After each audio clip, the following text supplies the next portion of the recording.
Mesdames et messieurs, bonjour, merci de votre fidélité. 500 millions d'euros, soit l'équivalent en francs CFA de la faramineuse somme de 328 milliards. C'est la somme levée donc par le Bénin au titre des eurobonds le 19 mars 2019. C'est une première, oui, une première pour le Bénin. Notre pays procède donc ainsi à sa toute première incursion sur les marchés obligataires en dehors de la zone franc. L'opération a été conduite avec brio par Romuald Wadaï, ministre de l'Économie et des Finances, bien évidemment, sous la houlette du chef de l'État, le président Patrice Talon. Comment expliquer cette performance inédite? À quoi serviront les fonds en réalité? Pour en parler en plateau avec nous, le ministre béninois de l'Économie et des Finances, Romuald Wadaï. Pour rappel, notre invité jouit d'un parcours à faire pâlir d'envie, évidemment, plus d'un. Après sa nomination au gouvernement, Romuald Wadaï a commencé chez Deloitte à Lyon, c'était en 1999. 17 ans d'expertise au sein des firmes françaises, américaines et africaines à Deloitte. Il est bien connu dans les milieux financiers donc américains et français. Monsieur le ministre, bonjour. Bonjour, monsieur le journaliste. Pour conduire cet entretien en plateau pour m'accompagner, Fiacre Vidiaïnou, il est journaliste, correspondant de Jeune Afrique à Cotonou. Bonjour Fiacre. Bonjour. Alors, monsieur le ministre, pour parler justement de l'économie béninoise, ce sera d'ailleurs le premier sujet que nous allons aborder au cours de cet entretien. Comment se porte l'économie béninoise? Merci, monsieur le journaliste. Écoutez, l'économie béninoise va bien. Les performances macroéconomiques enregistrées au titre de l'année 2018 confirment pour la troisième année de suite que les effets des réformes et des investissements menés par le gouvernement depuis 2016 portent leurs fruits. Alors, pour étayer en fait cette appréciation, si vous permettez, je voudrais faire deux choses. La première, c'est prendre quelques agrégats macroéconomiques, généralement utilisés pour analyser la vitalité d'une économie, et donc exposer ces agrégats avec des exemples factuels pour vous montrer en quoi on peut considérer que l'économie du Bénin aujourd'hui va bien et a fait une excellente performance en 2018. La deuxième chose, c'est également de regarder, nous ne vivons pas en vase clos, de regarder quelle est l'appréciation de nos partenaires techniques, des agences de notation et des marchés financiers sur la performance économique du Bénin. Alors sur le premier point, de façon classique, le premier indicateur qui est regardé, c'est celui du taux de croissance du PIB. Donc alors, de façon simple, le taux de croissance du PIB, il s'agit en fait d'un indicateur qui permet de mesurer le rythme de création de richesse dans un pays. Cet indicateur pour 2018 s'élève à 6,8%. Alors quand on le dit, la première question qu'on peut se poser, c'est de dire, mais ok, 6,8%, ça correspond à quoi? Est-ce que c'est suffisant? Pas assez? Comment ça se compare par rapport à d'autres pays? Et surtout, est-ce que ces chiffres sont fiables? Parce que ça, c'est les polémiques qu'on entend souvent. Alors, sur le côté SAC du chiffre, je voudrais d'abord indiquer que 6,8%, c'est 3 fois mieux que le taux de croissance de 2015. 2,1% le taux de croissance de 2015. Et ça, c'est des chiffres Fonds monétaire international, donc totalement audités et revus par des parties indépendantes. Donc 3 fois mieux que 2015, donc forcément c'est bien. De l'autre côté, quand vous regardez de façon globale le niveau de création de richesse, que ce soit dans la sous-région, au niveau mondial, vous voyez que ce taux fait partie de l'une des meilleures performances aujourd'hui. Donc, ce taux est bien. Est-ce que ce chiffre est fiable? Vous savez, nous avons subi en octobre 2018 une revue du Fonds monétaire international et sur la base des données à fin septembre, le Fonds monétaire international a revu le taux de croissance du Bénin, qui était alors, à l'origine, au début de l'année, prévu à 6,0%. Le Fonds monétaire l'a revu à la hausse à 6,5%, déjà sur la base des chiffres à fin septembre. Et donc, à fin décembre, les chiffres que nous avons aujourd'hui conduisent donc les taux au niveau de 6,8%. Vous savez, pour 2018, le Bénin a été le seul pays où le Fonds monétaire international, après un contrôle, a revu à la hausse les performances économiques. Et ça, il faut le saluer. Depuis 2016 que nous sommes là, consistamment, comme on le dit, de façon continue, nous avons toujours livré des performances beaucoup mieux qu'attendues et des meilleures performances dans la sous-région. Donc ça, le taux de croissance, voilà ce qu'il donne. Alors, de façon factuelle, ça implique quoi? Alors, j'aime prendre les éléments qui ont contribué à cette croissance et voir en quoi ils impactent le quotidien des Béninois. Parce que la question, c'est ça, c'est bien de dire qu'on a des chiffres, mais en gros, concrètement, là, qui a été impacté, qui voit ça. Un des premiers drivers, c'est le secteur agricole. Et le secteur agricole, le premier produit qu'on aime citer, c'est le coton. Vous savez que pour la campagne 2018-2019, nous allons dépasser les 700 000 tonnes de coton et le Bénin sera le premier producteur de coton en Afrique. En 2015, moins de 300 000 tonnes, on était 5e, 6e producteur de coton en Afrique. Ça, c'est du concret. Même les performances sont prévues pour atteindre d'ici 2021 1 million de tonnes. Concrètement, ça veut dire quoi? Vous prenez les départements de l'Atakora et de la Liborie. Les données statistiques indiquent qu'un paysan emblave en moyenne 5 hectares. Vous prenez concrètement un paysan en 2015 qui emblave 5 hectares. La productivité à l'hectare était en 2015 de 877 kg par hectare. 2018, par hectare, la productivité est passée à 850 kg, soit 1,150 tonnes par hectare. 2015-2016, le prix d'achat du coton au producteur a également pris 5 francs au kilo. Ce qui veut dire concrètement, ce paysan qui emblave 5 hectares, il voit son niveau de revenu passer de 1,1 million par an sur la campagne à 1,5 million. 400 000 francs CFA de plus, c'est colossal. Quand vous mensualisez ces revenus, ça correspond à un niveau de revenu qu'un cadre qui démarre dans l'administration touche. Et ça, c'est du concret. Quand vous allez en milieu rural aujourd'hui, vous remarquez que nos paysans commencent à construire leurs habitats en matériaux définitifs, leur cadre de vie change, ils envoient les enfants à l'université. Ça, c'est du concret, ça. Et c'est 4 millions de personnes qui sont affectées par ça. Pareil, dans le secteur des transports. À la fin de la campagne en 2018, à la fin de la campagne 2017-2018, donc en 2018, il a été distribué 44 milliards aux transporteurs. Et aux producteurs, 92 milliards. Donc, c'est vraiment de l'argent concret. Donc, quand on dit que ça va, que la croissance est là, ça, c'est des exemples qui montrent concrètement qu'il y a des millions de personnes pour qui le quotidien s'améliore. Et je veux dire une chose, c'est que le coton n'est pas le seul produit concerné. Vous regardez, loi d'Adaka, 30% sur la production. Idem pour le riz, le maïs, etc. Donc, voilà des éléments concrets qui montrent qu'effectivement, il y a croissance. Mais monsieur le ministre, comment vous expliquez, en dépit des chiffres que vous donnez, qu'au sein de la population, le panier de la ménagère, les gens se plaignent toujours? Voilà, en fait, les gens se plaignent souvent pour des raisons qui sont le résultat de plusieurs choses. Nous sommes en période de réforme. Les réformes gênent des intérêts, créent des frustrations. Mais Dieu merci, nous en voyons les bienfaits. Alors parfois, certaines plaintes sont le résultat de certaines frustrations parce que certaines mauvaises habitudes ont changé. L'argent facile qui ne circule pas, etc., etc., etc. Tout à l'heure, j'ai pris le taux de croissance comme premier indicateur. Votre question m'amène à prendre un deuxième indicateur macroéconomique qui est celui de l'inflation. On mesure également la vitalité d'une économie en regardant quel est le niveau de croissance des prix. Et ça se mesure en prenant un panier de produits. D'accord ? Ce n'est pas un prix isolément. Et dans notre région, donc, le panier qui est pris est composé de produits de première nécessité, des produits de base, et notamment des produits comme le maïs, le riz, le manioc, des produits que nous consommons généralement.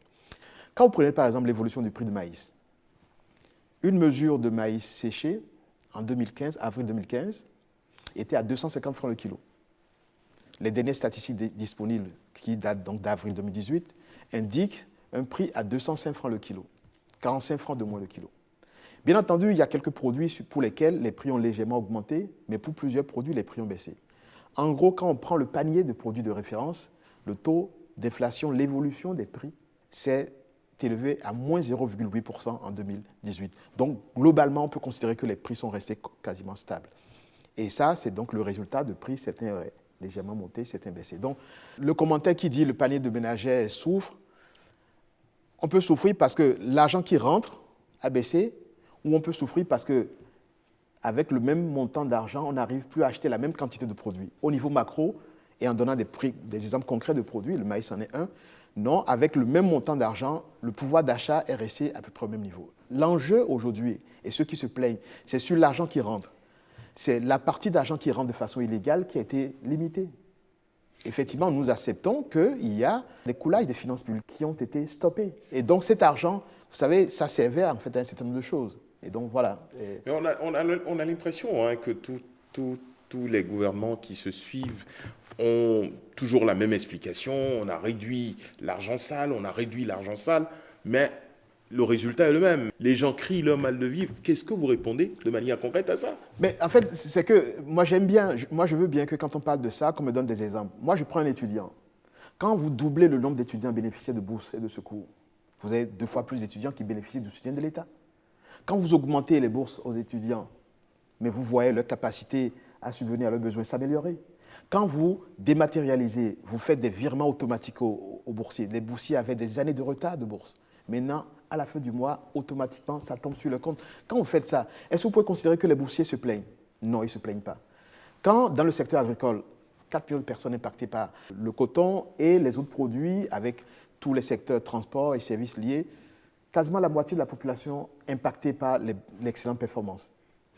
Donnez-moi l'exemple d'un paysan qui souffre. Nous avons lancé l'année passée un formidable projet sur le maraîchage pour les femmes et les jeunes, pour permettre, en fait, on leur met à disposition des équipements pour faire l'irrigation, des intrants pour pouvoir faire du maraîchage, et on les accompagne. Demandez à ces dames-là qui ont accès au programme maraîchage si leur niveau de vie a changé. Alors, bien entendu, si vous prenez quelqu'un qui est en ville et qui prenait ses ressources essentiellement des marchés fictifs de l'État ou du coulage, bien sûr, il va avoir le sentiment vous avez l'impression que tout va bien. Vous savez, quand on part de si bas, on ne peut pas dire que tout est parfait. Je veux dire que la trajectoire est excellente, que tout va de mieux en mieux. On ne peut pas, par coup de baguette magique, transformer un pays. Nous travaillons pas seulement pour répondre aux questions urgentes d'aujourd'hui, nous travaillons pour le Béninois de dans 10 ans, de dans 20 ans. Quand un conseil des ministres, le chef de l'État nous a interpellés sur le fait qu'à Nati Tengou, il y a depuis quelques jours des problèmes d'eau. Il a donné 24 heures pour que la situation soit réglée. Ça, c'est traiter une question urgente. Quand le chef de l'État dit que d'ici 2021, tous les Béninois auront accès à l'eau potable, ça, on prévoit pour demain. Vous imaginez qu'on prend l'eau, parce que parlons de sujets concrets, nous avons pendant 40 ans aucun investissement pour renouveler les réseaux d'adduction d'eau. Je donne l'exemple de Togben qui est à quelque part de où nous sommes ici, où il n'y a pas d'eau potable. Alors quand on investit pour régler ces problèmes structurels, quand on investit pour la santé, on a fait des réformes formidables au niveau de la santé. Mais voilà, ceux qui en bénéficient. Vous savez, on a terminé d'opérationnaliser 3 nouvelles agences de transfusion sanguine, Parakou et Porte-Nouveau, Aboumé. Allez demander aux populations qui en souffrent, s'ils ne sont pas contents, là, que voilà, 3 agences, etc. Donc, il y a des investissements qui sont en train d'être faits de façon massive pour que le Béninois se porte bien et que le Bénin... Vous êtes toujours dans le futur, monsieur le ministre. Vous avez donné des femmes qui sont dans le maraîchage, qui ont vu leur niveau de vie changer. Les paysans qui ont eu 92 milliards de distribués l'année passée. Les transporteurs, 44 milliards. Les étudiants, la jeunesse. Au niveau du budget 2019, nous avons mis un fonds pour les start-up, de 1 milliard de disponibles. Donc, on peut prendre plusieurs exemples comme ça. Quand vous lancez des travaux dans l'ensemble des 12 départements, construction de cités administratives, vous construisez des routes, asphaltage, assainissement, des stades, des musées, des marchés. Mais c'est autant de bonnes dames qui, autour de ces chantiers, ont des petits commerces pour faire à manger et vendre aux travailleurs. Là, vous écoutez, l'argent qui circulait, c'était de l'argent mal obtenu, de l'argent sale, en gros. C'est-à-dire que si on prend, si on veut le dire, hein, la majorité des Béninois, alors, avaient de l'argent sale. C'est pas ça. Ce que nous disons, c'est qu'il y avait beaucoup de coulage au niveau des finances publiques et nous avons mis un frein et nous continuons d'ailleurs. Il y a encore des réformes qui vont se poursuivre. Dès que nous trouvons des niches, nous les supprimons.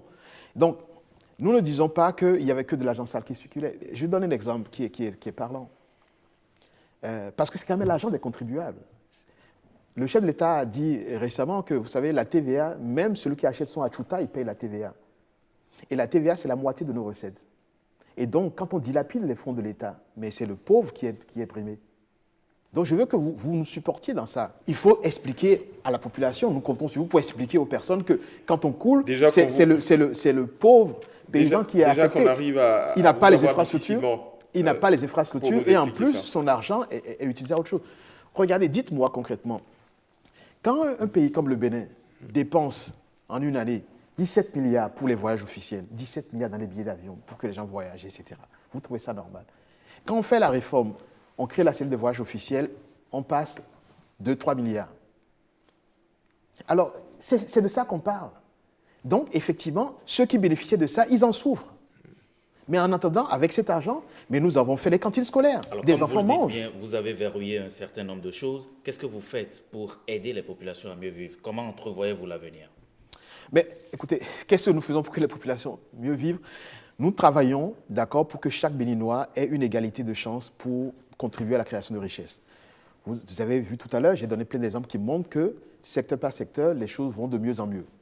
Il s'agit de continuer à faire les réformes, de continuer à faire les investissements pour créer le cadre, pour que chacun puisse, quel que soit où il vit, quel que soit où il est, il puisse avoir les mêmes égalités de chances face à la création de la richesse et contribuer à faire développer notre pays.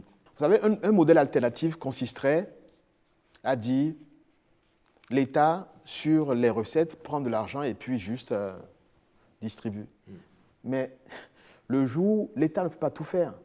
Si vous observez nos agrégats macroéconomiques, il y a des choses qui sont très parlantes. Vous regardez au niveau du Bénin le niveau des investissements. Nous sommes passés d'année en année, en pourcentage du PIB, j'évite les techniques, mais nous sommes en train d'attendre vers 20% des investissements faits dans le Bénin devraient venir du secteur privé.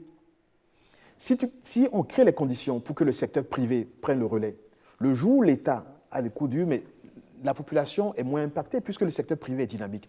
Donc nous faisons concrètement tout ce qu'il faut pour qu'il y ait vraiment un secteur privé qui prenne le relais, qui puisse travailler. On a créé les conditions pour une production durable de richesse dans le pays. Mais pour le moment, c'est l'État qui tient les rênes?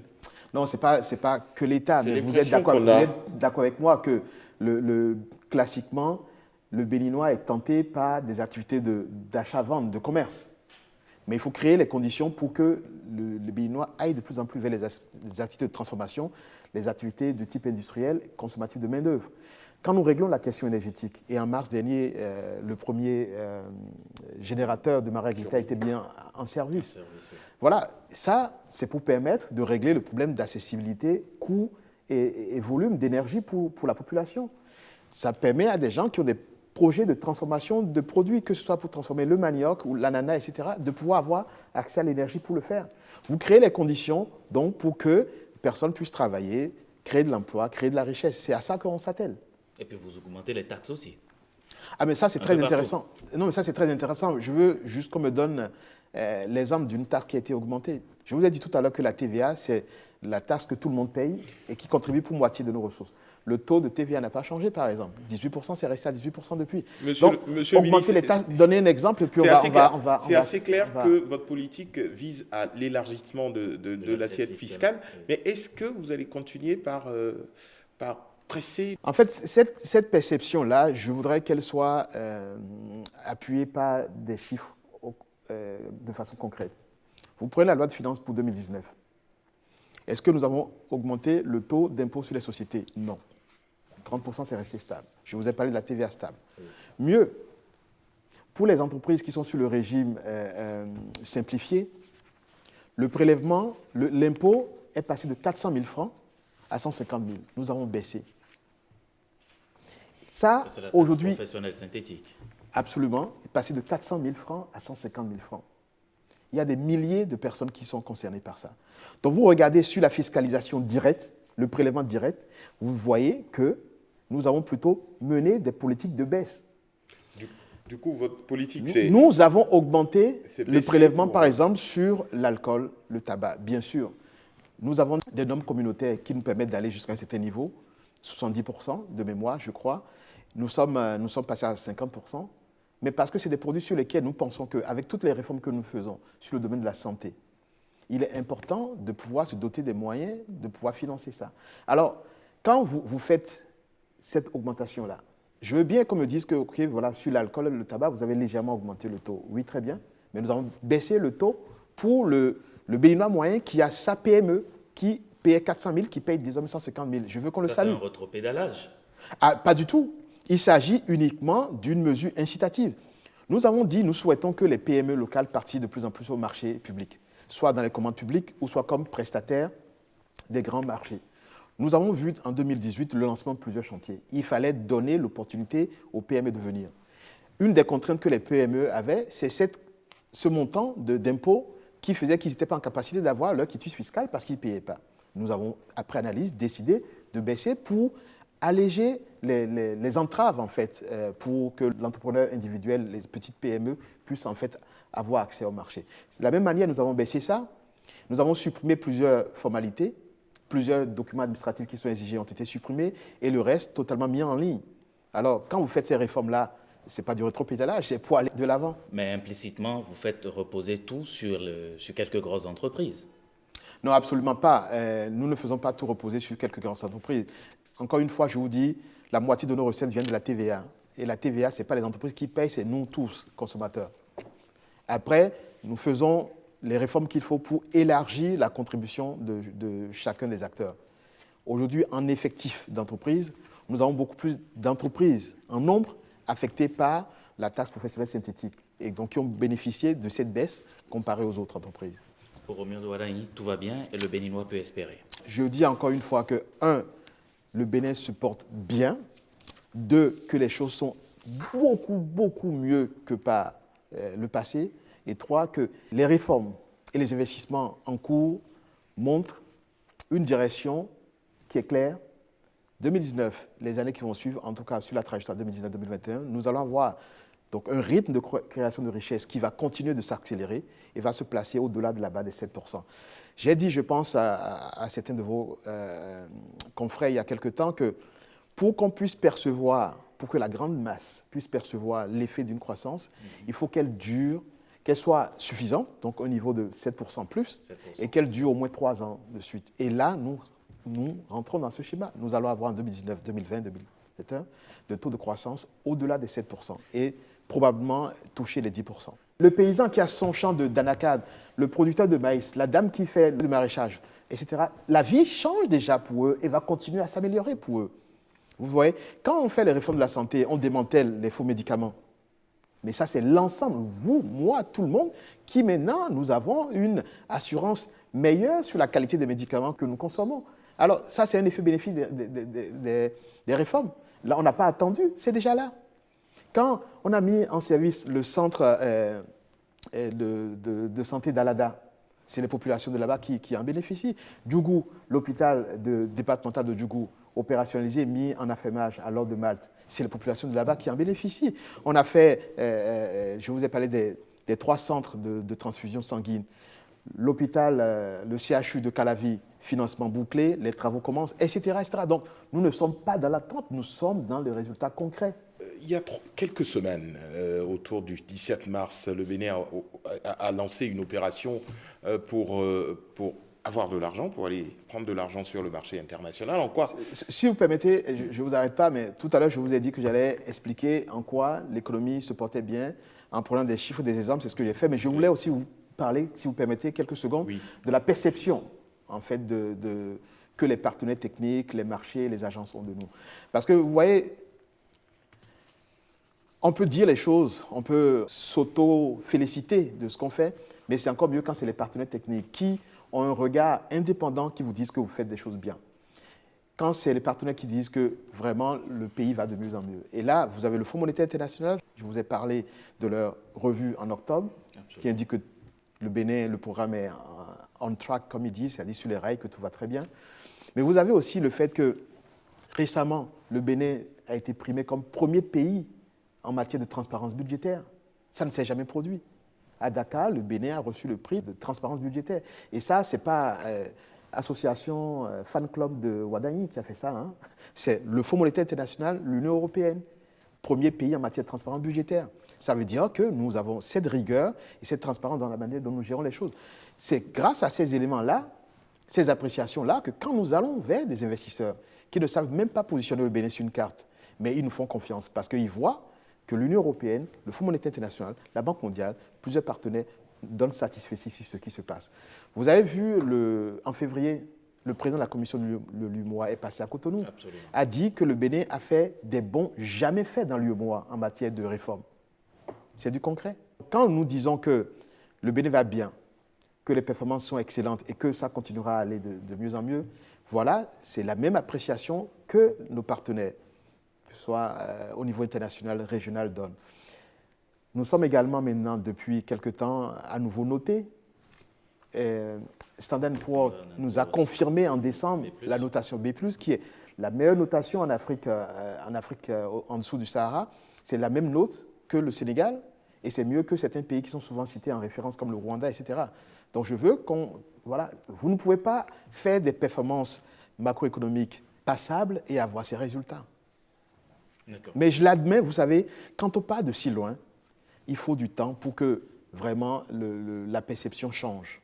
Et la perception est en train de changer et elle va continuer à changer. Visiblement, il faut garder toujours espoir. Alors, FIAC le disait à l'instant, le 17 mars dernier, sur l'Eurobond, il y a eu cette levée donc, de fonds. Je l'ai dit à l'entame de cette émission. C'est une performance inédite. Clarification conceptuelle oblige. C'est quoi l'Eurobond? En fait, très simplement, c'est un emprunt obligataire que nous avons levé. Un emprunt obligataire, en gros, vous allez voir des investisseurs qui vous prêtent de l'argent sous la forme d'obligations. Bon, il n'y a pas d'autre manière de dire, mais la façon la plus simple, c'est de dire, en gros, c'est la levée de fonds sur un marché particulier qui fonctionne avec des règles particulières et qu'on appelle en fait le marché des eurobonds. Voilà. Donc, pour le Béninois commun, il faut considérer que nous sommes allés sur le marché international obtenir des souscriptions d'argent de partenaires financiers, d'investisseurs internationaux. Donc c'est une manière de lever des fonds. Pourquoi avoir senti la nécessité de le faire? En fait, quand nous sommes arrivés en 2016, sur instruction du président de la République, il y a une stratégie de mobilisation de ressources qui a été élaborée. Un des piliers de cette stratégie, c'est de s'assurer que le Bénin, très rapidement, dans un délai de 3 ans, donné par le chef de l'État, nous dotions notre pays de tous les instruments de levée de fonds. Quand nous sommes arrivés en 2016, nous avions 3 manières d'obtenir des ressources. Il y a les impôts et tout ce que nous prélevons, donc les impôts, première source. Deuxième source, c'est tout ce qui est emprunt que nous obtenons au niveau de les bailleurs de fonds, les partenaires internationaux, que ce soit Banque mondiale, Banque africaine de développement, on peut mettre dans une catégorie. Et la troisième catégorie, c'est tous les prêts que nous faisons auprès des banques locales ou régionales, d'accord, et notamment les instruments UEMOA titres, donc tous les mécanismes de levée de fonds au niveau régional. Donc nous avions ces 3 instruments. Il y a 2 autres instruments dont les pays modernes disposent, mais que nous n'avions pas jusque-là. Parce que les performances macroéconomiques n'étaient pas bonnes, parce que nous n'avions pas fait la démarche d'aller vers ces 2 autres moyens. Le premier, c'est l'accès au marché des prêts commerciaux au niveau international. Et le deuxième, c'est l'accès au marché des emprunts obligataires. Et cela nécessite une crédibilité, une certaine crédibilité. Absolument, parce que là, vous avez en face, quand vous allez sur le marché des prêts internationaux, qui est quelque chose que nous avons réalisé en 2018, vous avez en face de vous des banques de signature mondiale.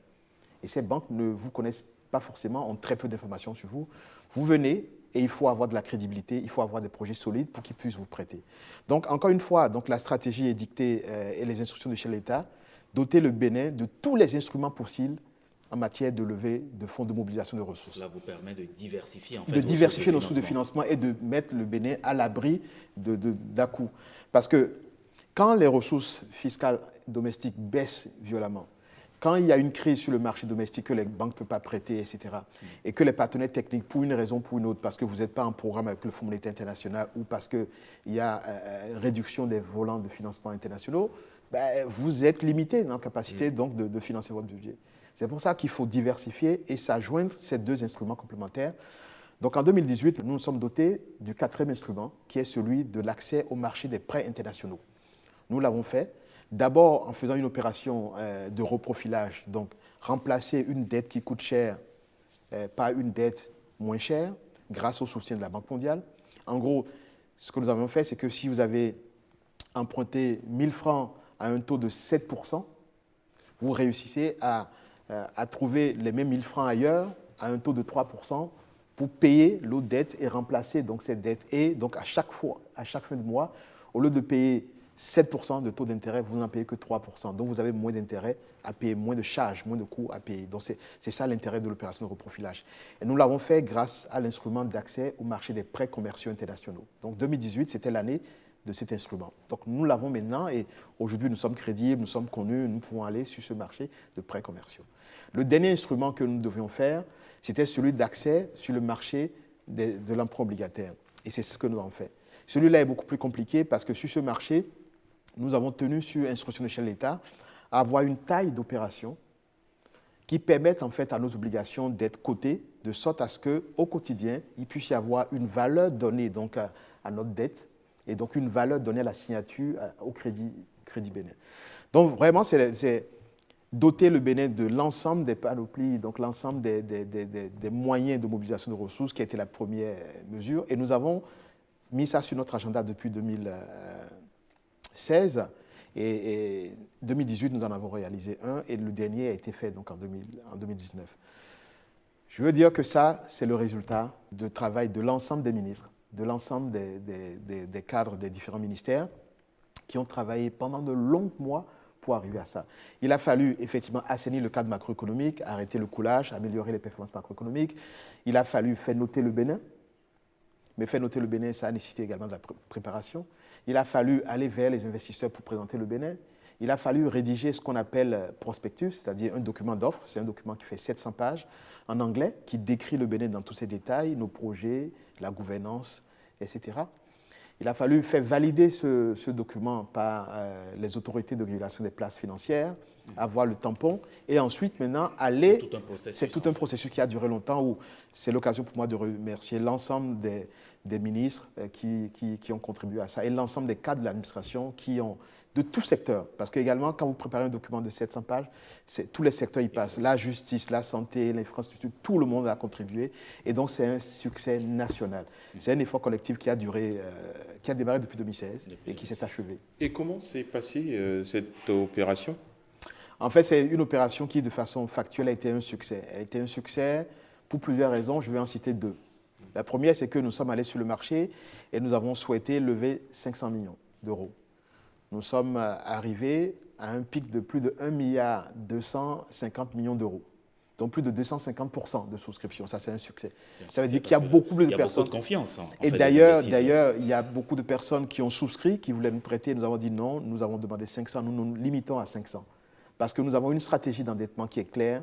On avait prévu 500. Ce n'est pas parce qu'il y en a beaucoup plus que nous allons les prendre. 500 millions amortissables sur 7 ans ? Sur 7 ans, absolument. Et donc, ça, c'est un premier élément. Ça, c'est un facteur de succès indiscutable. Le deuxième élément, c'est que nous avons été le premier pays à sortir en 2019.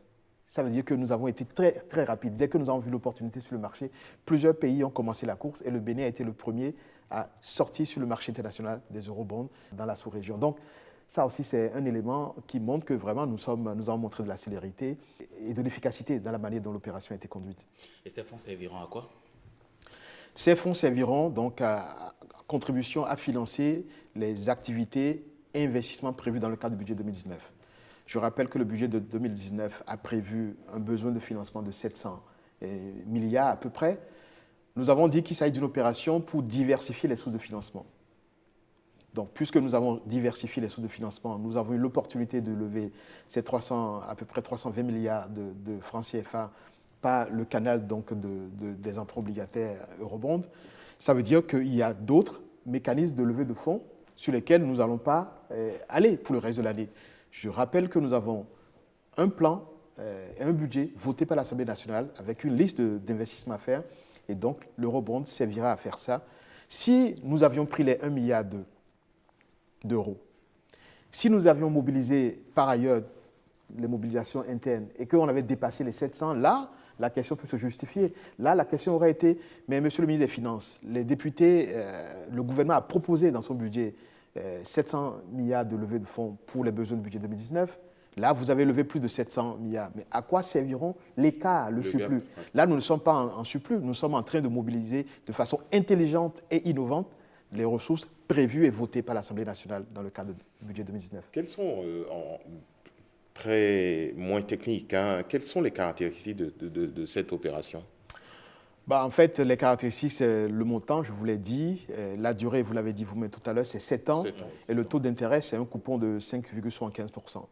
Je vous annonce qu'aujourd'hui, dans la sous-région, quand nous sortons sur les marchés pour des échéances de 7 ans, il est difficile de trouver un taux d'intérêt à 5,75%. Aujourd'hui, c'est plutôt du 6% plus. Donc ça aussi, c'est un facteur de succès que je n'ai pas mentionné tout à l'heure, mais qui montre qu'effectivement, nous avons bien fait d'aller sur ce... Mais Monsieur le ministre, n'y a-t-il pas des risques d'avoir préféré lever ces fonds sur le marché européen en euros où on aurait pu y aller en dollars? Mais en fait, aujourd'hui, de façon factuelle, quand vous regardez les taux d'intérêt pour les mêmes maturités, les taux d'intérêt en dollars sont plus élevés que le taux d'intérêt en euros. En réalité, l'attrait du marché dollar ne se justifie pas le fait qu'aujourd'hui, quand vous regardez le volume d'argent disponible en dollars sur le marché obligataire, nous sommes en trilliards de dollars. Alors que sur le marché, le segment euro, nous sommes en milliards. Voilà. Donc, on aurait pu prendre des instruments de couverture. Très bien. Aujourd'hui, le point, c'est qu'il n'existe pas d'instruments de couverture standard qu'on peut aller acheter pour couvrir ces risques. Nous sommes membres d'une union monétaire bénéficiant d'une parité fixe avec l'euro. Nous n'avons pas d'effet de change aujourd'hui avec l'euro. Je vous ai dit tout à l'heure que le taux facial de levée de fonds euro versus dollar est plus cher. Pourquoi voulez-vous que j'aille m'endetter à un taux plus élevé et prendre un risque de change dans un environnement où je n'ai pas des instruments de couverture qui sont prêts, directement disponibles? Il y a certaines institutions sous-régionales et certains pays qui sont sortis en dollars et qui après ont fait les couvertures. On note deux choses. La première, c'est qu'il a fallu plusieurs mois de négociations pour trouver le bon instrument. Et pendant ces mois-là de négociation, vous subissez le risque de change. Deuxième chose, c'est qu'à la fin du jour, le taux d'intérêt, le coût global de l'opération est beaucoup plus cher que ce que nous venons de faire. Est-ce que vous attendiez à une réaction aussi positive des investisseurs? Oui, parce que vous savez, je vous ai dit tout à l'heure que depuis 2016, les performances que nous annonçons, et quand elles sont revues par le Fonds monétaire international, les réalités sont toujours mieux que ce que nous prévoyons. Donc nous sommes confiants sur nos performances. Nous sommes confiants des atouts de notre pays. Il s'agissait de convaincre les personnes, les investisseurs en face. Il s'agit de leur présenter de façon concrète les éléments. Et puisque nous étions confiants sur nos performances, nous n'avions pas de doute sur le succès de cette opération. Le Bénin a été le premier, et d'ailleurs jusque-là le seul pays en Afrique à faire une émission, ce qu'on appelle inaugurale, c'est-à-dire la première souscription à le faire sur le segment euro. C'est une performance. Absolument, et si nous n'avions pas cette confiance, nous n'allons pas le faire. Et je peux vous dire que plusieurs banques et plusieurs conseils nous ont dit non, sortez en dollars, parce que là on est sûr qu'on aurait eu facilement les sous. Est-ce que vous pensez revenir sur le marché et dans quelle échéance? Notre stratégie est simple, doter notre pays de l'ensemble des instruments possibles de mobilisation de ressources. Maintenant, c'est fait. Nous avons 5 instruments de mobilisation de ressources. Nous avons le principal qui est nos ressources propres. Nos ressources propres conditionnent notre capacité d'aller au crédit. Nous continuerons les réformes et actions pour continuer à accroître nos ressources propres, parce qu'il faut compter d'abord sur ses propres forces. Pour les 4 autres instruments qu'il y a, à chaque fois, le recours à l'un ou l'autre de ces instruments dépendra des opportunités. Si demain les opportunités sur le marché des emprunts obligataires est très bonne, nous irons lever des sous, quitte à rembourser des emprunts, des financements beaucoup plus chers ou à financer des besoins complémentaires. Donc la réponse est simple, nous allons saisir les opportunités à chaque fois qu'elles se présenteront dans l'intérêt de notre stratégie d'endettement. Oui, mais est-ce que ce n'est pas un risque? Vous vous endettez trop pour la postérité? Non, vous savez, j'ai récemment fait un exercice intéressant pour le Bénin, mais pour l'ensemble des 8 pays de la sous-région étant président du Conseil des ministres. L'exercice est simple. J'ai pris sur les 10 dernières années pour le Bénin. Vous prenez le budget du Bénin, information disponible. Vous regardez combien nous dépensons en fonctionnement de l'État et combien nous investissons. Vous regardez ensuite de combien s'accroît la dette de l'État et par rapport à combien on investit. 2018, nous avons investi plus de 500 milliards d'investissements, tous secteurs confondus. Le niveau de la dette de 2018 a augmenté de 349 milliards. Ça veut dire quoi? Ça veut dire que pour 2018, qui est un exemple, oui, nous nous sommes endettés beaucoup moins que nous avons investi. Quand vous êtes en train de faire des investissements structurants, des investissements productifs qui créent de la valeur, de la richesse, mais que la valeur de ces instruments est quasiment 2 fois plus importante que l'endettement, c'est un signe que vous faites bien de prendre la dette. Ce qui se passait, vous prenez l'exemple de 2015-2014. Les chiffres sont de l'autre côté. 2015, niveau d'investissement inférieur à 200 milliards, la dette a augmenté 300 milliards, un peu plus de 300 milliards. Ça, on s'inquiète. Ça veut dire concrètement, quand vous prenez ces chiffres-là, que la dette sert à faire fonctionner l'État. Mais quand vous êtes dans un schéma, et c'est factuel, où l'accroissement de la dette, à la fin de l'année, vous dites, OK, l'année passée, j'avais ça comme stock de dette. Cette année, voilà mon niveau de dette. 2018, je me répète, le montant de la dette a augmenté de 349 milliards, mais nous avons investi 500 milliards. Ça, c'est une performance. Et depuis 2016, à chaque fois, la trajectoire est la même. Nous faisons tout pour que les investissements aillent vers de l'investissement productif et que nous dépensions beaucoup plus pour créer de la valeur pour aujourd'hui et demain que dépenser de l'argent pour distribuer des subventions, faire fonctionner l'État. Le plafond, ça doit faire 70%. Voilà. On est autour de 50%. Nous sommes dans la tranche des 50% de dette et je peux vous assurer que le plafond de 70% ne sera jamais atteint sous le président Patrice Talon. Ces instructions sont claires, seront suivies. C'est rassurant. Alors, vous avez parlé à l'instant du Conseil des ministres. Vous avez pris part récemment à une réunion des ministres. Vous avez parlé du franc CFA? La question du franc CFA n'était pas à l'ordre du jour de notre réunion de la zone franc à Niamey, pour la simple raison qu'il s'agit de notre monnaie. Nous avons des institutions, des mécanismes, des accords qui fonctionnent au quotidien, des dizaines de cadres qui travaillent au quotidien sur les questions monétaires. Nous avons le comité de politique monétaire, nous avons des cadres à la Banque centrale, dans les différentes institutions, dans chacun des ministères des Finances de chacun des pays qui travaillent. Donc, notre monnaie est une préoccupation au quotidien. Donc, il n'a pas été, effectivement, si la réponse, la question est non, le franc CFA n'était pas une question à l'ordre du jour. Mais quel est votre avis, vous, puisqu'il y a des voix qui s'élèvent pour demander une réforme du franc CFA? Et puis, je rappelle, vous êtes le président du Conseil des ministres des Finances de la zone. Je vais vous parler sans langue de bois. Oui. En tant que ministre des Finances et encore président du Conseil des ministres de la zone, il est normal que je ne vous dise pas quelque chose de différent que c'est bien. C'est du politiquement correct. Mais je vais essayer de faire une réponse plutôt factuelle. Parce que si je vous donne une réponse générale, vous allez dire oui, il est ministre des Finances, de toute façon, il ne peut pas dire autrement. Bien entendu, la monnaie est clé. Vous avez deux instruments pour une économie, le budget et la monnaie. D'accord? Il n'y a aucun pays du monde où il y a une décorrélation entre la politique monétaire et la politique budgétaire, et ce pays arrive à aligner 7 ans de suite de la croissance et une maîtrise des taux d'inflation. Je vais essayer de ne pas être technique. Vous regardez au niveau de la zone UEMOA, je parle pour notre franc, la zone que j'ai l'honneur de présider, au niveau du Conseil des ministres. Ça fera 7 ans de suite que nous avons un taux de croissance supérieur à 6% dans la zone. Taux d'inflation maîtrisé autour de, en tout cas en dessous des 3%. L'ensemble des pays sont en régime de croisière en matière d'investissement. Ceci ne peut pas arriver s'il y a une incohérence forte entre la politique monétaire et la politique budgétaire. Nous sommes tous en consolidation budgétaire, nous faisons tous des efforts pour resserrer les dépenses et aller vers le niveau de déficit de 3%. Donc, de façon concrète, placée, parce que la question de monnaie est une question sensible, vous regardez de façon concrète le fonctionnement de nos économies aujourd'hui, il n'y a pas d'indicateur qui montre qu'il y a un problème structurel. Que des personnes se posent la question sur le nom, etc., libre. Je peux entendre qu'on pose des questions de cette nature, mais de façon factuelle.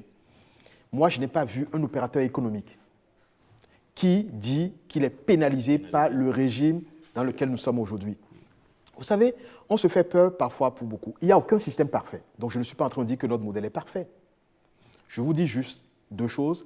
Aujourd'hui, c'est une question que nous étudions au quotidien. Il n'y a aucun signal à l'orange qui nous montre qu'il y a une menace sur notre monnaie et qu'il faille réagir. L'une des caractéristiques de notre monnaie, c'est que nous sommes à un régime de change fixe. Il y a deux grands régimes. Il y a le régime de change fixe et le régime de change qui fluctue. Après, il y a plusieurs manières de fluctuer également. Le fait que nous soyons arrimés à l'euro, que nous ayons un régime de change fixe, peut présenter des avantages et des inconvénients. Si les inconvénients étaient supérieurs aux avantages, nous allons noter dans les performances macroéconomiques une décorrélation des éléments d'alerte. Il y a des pays aujourd'hui qui sont connus, qui marchent bien et qui sont dans le même régime de change fixe. Je pense le cas de Hong Kong, par exemple, qui a un régime de change fixe avec le dollar, et je pense le cas du Danemark aussi, qui a un régime de change fixe à l'euro. Alors, quand on critique le franc CFA qui a un régime de change fixe, mais on ne regarde pas, il y a d'autres pays qui sont arrimés à d'autres monnaies en monnaie fixe, et bien entendu, ils ont des mécanismes pour défendre le niveau de parité, mais Hong Kong, dollar, américain, c'est fixe, et pareil pour le Danemark. Donc voilà, nous ne sommes pas seuls dans ce système, c'est le premier message. Deuxième message, aujourd'hui, nous n'avons pas d'indicateur d'alerte qui nous montre que structurellement, il y a lieu de réagir. Et enfin, je veux préciser que ces questions sont suivies au quotidien. Et le jour où il y aura des alertes, nous allons vous en parler et nous allons prendre nos responsabilités au niveau du Conseil des ministres et ensuite au niveau des chefs d'État. Mais Romuald Wadaye, à vous écouter, on a l'impression que tout va très bien pour le CFA, alors que de plus en plus de voix s'élèvent pour dire écoutez, sortons de là. Moi, je ne veux pas rentrer dans la polémique. Je suis ministre de l'économie et des finances, président du Conseil des ministres de la zone.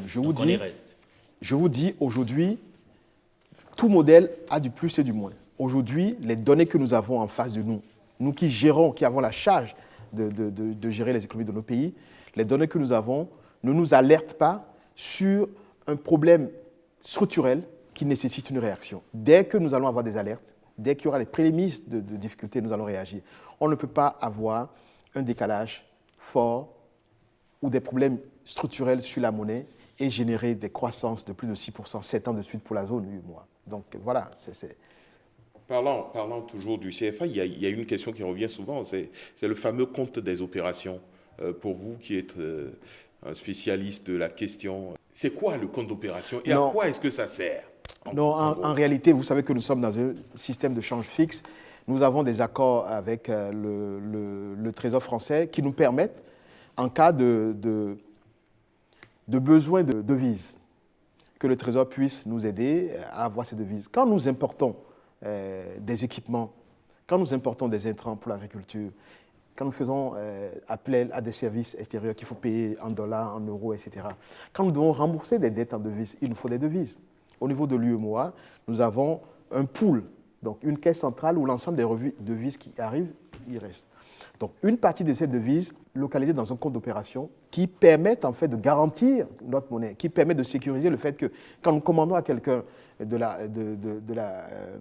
services ou des biens et qu'il faudra les payer, ou même quand nous endettons à 10, 20, 30 ans en dollars qu'il faudra payer, à un moment donné, mais il faudra assurer qu'il y a un mécanisme qui nous garantit qu'on pourra avoir ces dollars pour payer au moment venu. Et donc, le fait que nous ayons ces comptes d'opération et ces accords nous permet, entre autres, d'avoir la sécurité que même si nos recettes d'exportation, parce qu'en réalité les devises, nous les avons quand nous exportons, nous gagnons des devises que nous utilisons pour payer nos importations à l'étranger, hors de la zone UEMOA.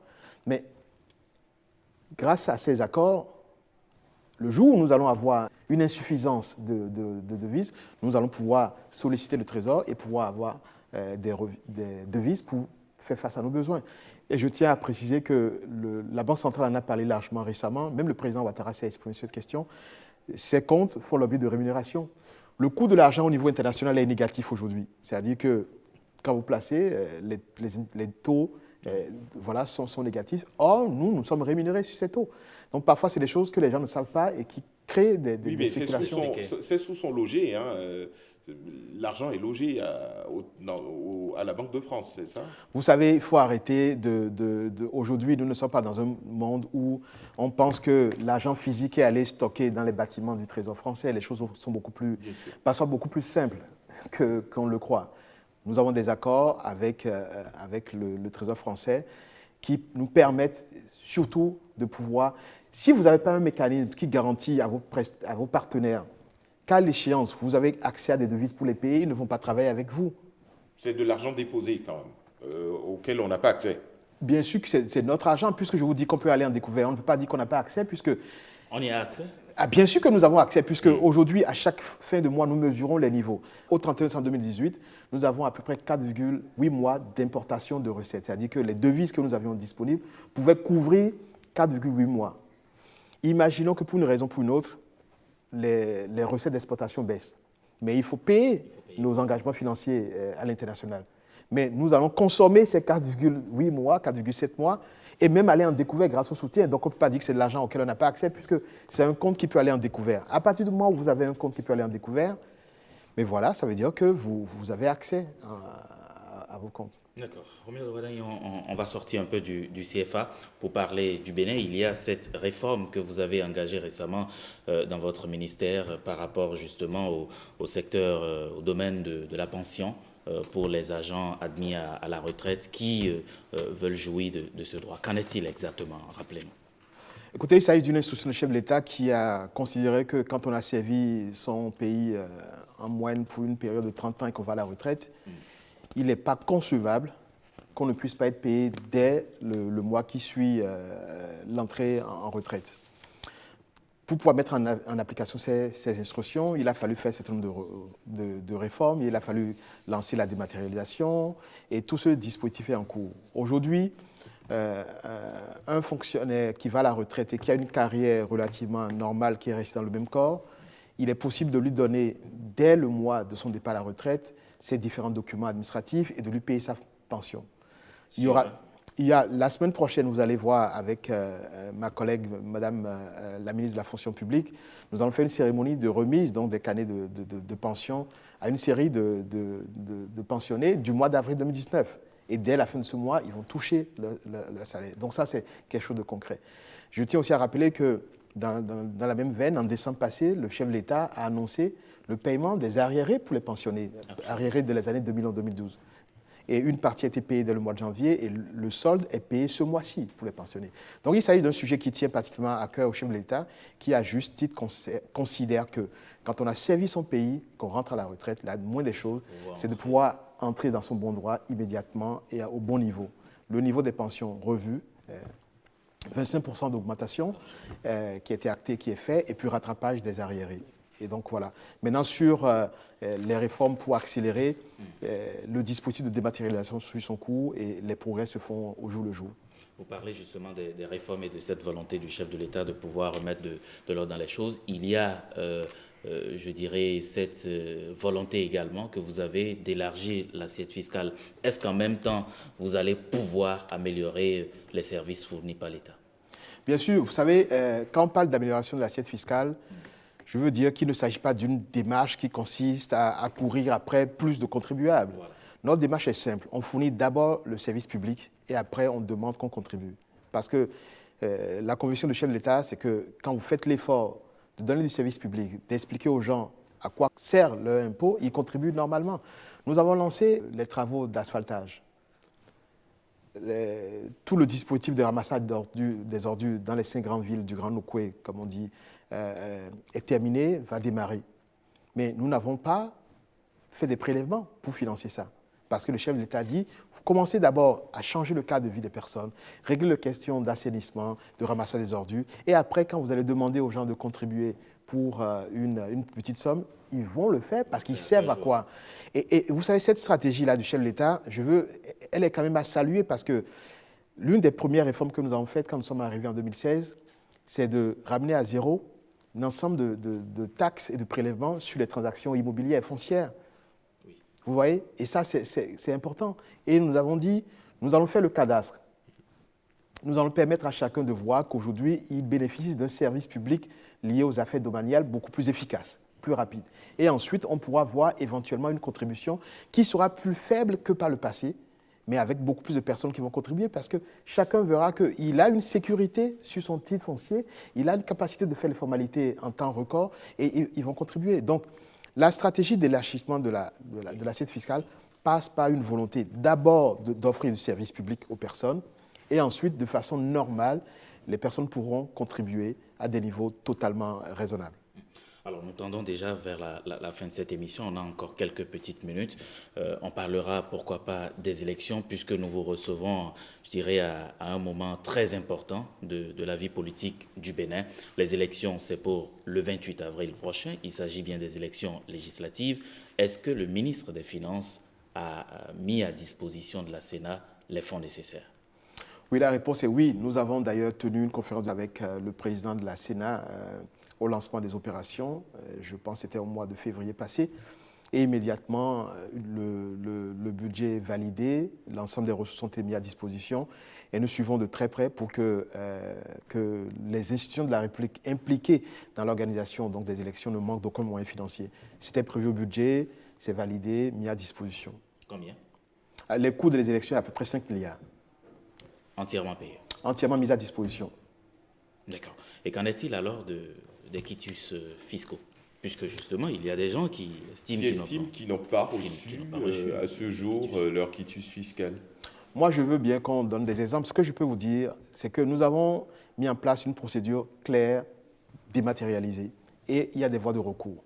Nous n'avons aujourd'hui, à notre connaissance, aucun recours d'un contribuable qui nous aurait saisi en disant « Voilà, moi je suis à jour, voilà mon dossier et je n'ai pas reçu mon quitus fiscal ». S'il y en a, nul n'est parfait. Nous avons dématérialisé, nous avons essayé de ne pas du tout impliquer la main de l'homme dans le processus, mais il peut y avoir des loupés. Nous sommes prêts à reconnaître. Mais aujourd'hui, notre comité de conciliation n'a pas reçu de recours. Si vous connaissez des personnes qui disent « je suis à jour, je n'ai pas », vous me dites et nous allons examiner les recours. Je peux vous assurer que l'ensemble des personnes qui sont à jour et qui ne sont pas des fugitifs au sein de la loi ont bénéficié de leur quitus fiscal dans les délais prescrits.